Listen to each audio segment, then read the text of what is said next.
Greetings everyone, and welcome back to this channel. If this is your first time here, a hearty welcome to you.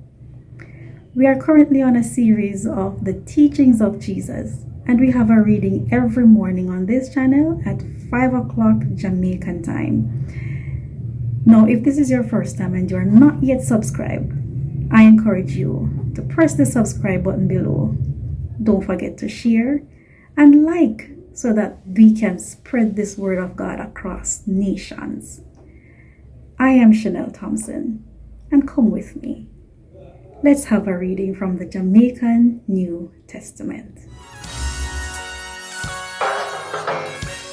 A God Word This, a daily reading from the Jamaican New Testament.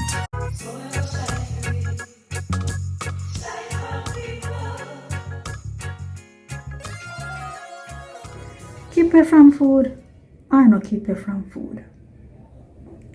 Howdy.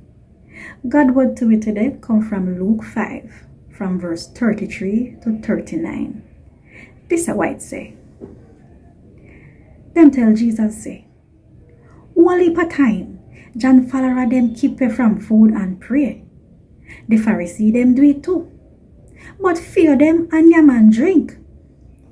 Jesus answered them back say, "You think say the people them where the bridegroom invite time wedding fi keep her from food when amongst them? The time a go come when the bridegroom a go gone from them. At the time there, them will keep her from food." Then Jesus tell them say, "Nobody not tear new clothes fi patch up old clothes, cause the patch from the new one now go match the old one. Nobody not put new wine in a old wine barrel, cause the new wine will bust up the barrel and the wine a go dash away. New wine must put in a new barrel. And nobody, after them drink old wine, no want new wine, cause them say the old one better." And God would say so. Thank God. Want more info? Check the description box. Little more.